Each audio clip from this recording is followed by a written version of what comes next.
The first statement of this book is in the beginner's mind there are a lot of possibilities, but in the expert there are just a few.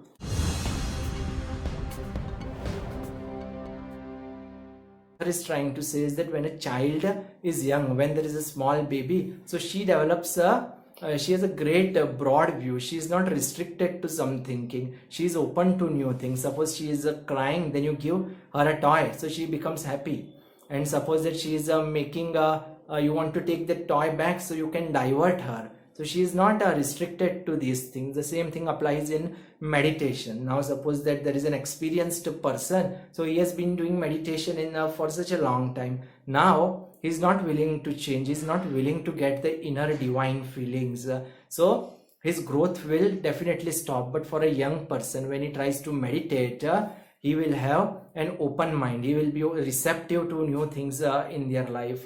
So what happens with adults is they live according to a specific pattern, a specific routine, and whenever something new happens, whenever they face any challenge, right now you can see that there is a dangerous disease in the world. So these people, they are not well equipped to handle this scenario. But for a little child, little kid, she might be facing a little bit of fever or a little bit of a headache, upset stomach, but the next day she will again feel lively. She will again get energetic. So we should always develop the mindset of a beginner.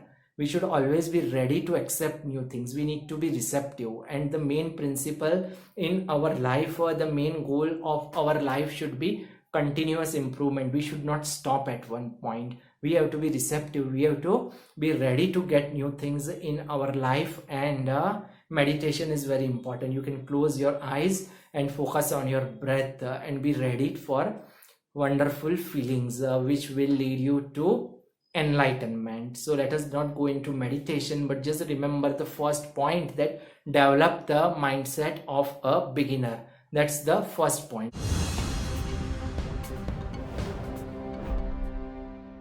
Now the second point is very, very interesting, and it took me some time to understand. So what the author tries to say is that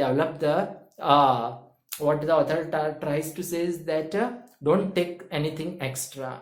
Now what does this mean, extra? So what the author tries to say is that whenever you are doing any activity, so pick only the things which are required. Do not pick something extra.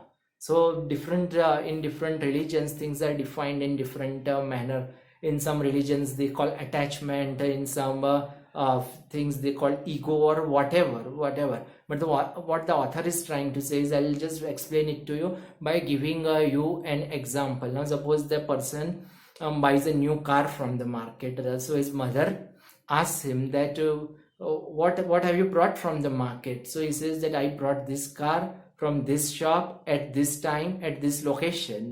So this is perfectly fine. This is perfectly according to the rules which have been laid down. But now after few days his friend comes and he asks him, whose car is this? So he will say, it is my car. Now friends, this my is very, very dangerous. My means you are attaching something extra to yourself. Because what will happen is that you will buy so many things and you will keep on adding something extra, and something extra is my.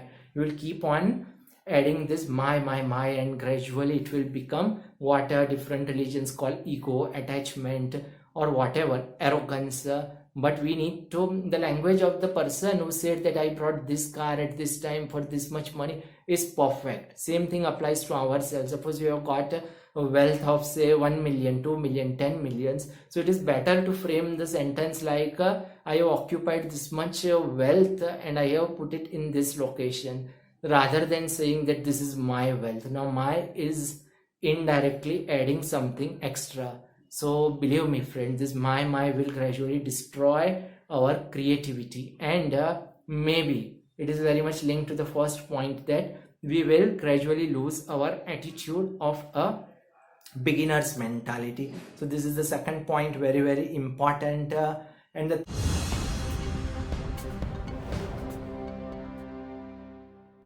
the third point is, whatever you do, enjoy it. Whenever you do something, experience the feelings. So I will just give you an example for that. Now one person went to an enlightened sage. So he told the sage that, look, every day I get up in the morning at 5 a.m. I do meditation for 1 hour, but my wife is very lazy. I tell her to do meditation. I tell her that it will give you wonderful feelings. It will take you to a higher state.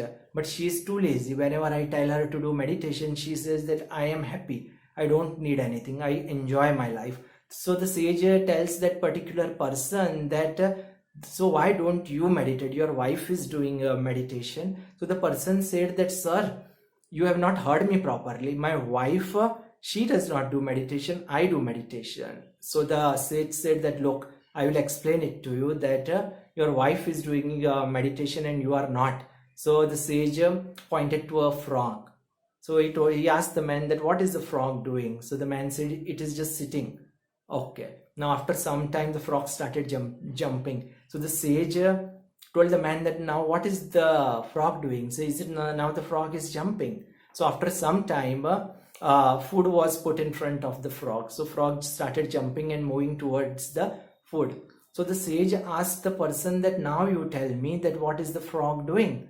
So he said, now frog is going towards the food. So the sage told the man that, look, I mean, is there any preconceived notions in the frog? He is enjoying, he is doing the things which he likes most. First he felt a little bit lazy, so he just sat and took rest. Then he thought that he needed a little bit of energy, exercise. So he started to jump, and later on he felt hungry, so he went to eat.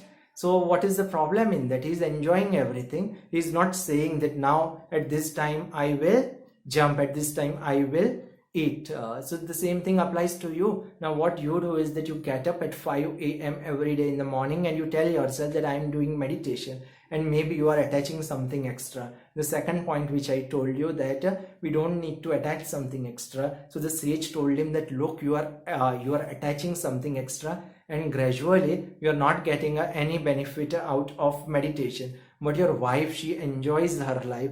Whatever she does, she gets into that thing. She does it with dedication. She focuses on her breath, and that's meditation. Whatever you do is meditation. Whatever you do is devotion, provided you focus on your breath, provided you get into that particular thing. Like when somebody is swimming, become the water. So she has developed that kind of attitude. She has developed the first point. She is a beginner in each and every activity. She is innocent whenever she does anything. Second, she has not attached anything extra. And the third, she treats each and everything as a meditation, as devotion. So son, you have to develop this attitude. Don't say with pride that I do meditation at 5 a.m. This is not gonna work, and it is not working right now. Initially it used to work because you were a novice, you were a beginner, you were ready to accept things, but now this is not working for you. So friends, I hope that these 3 points you have understood and you would implement in your life. These are just wonderful points. That is why I created this video. I will revise all the 3 points to you so that you don't forget, and I will also remember.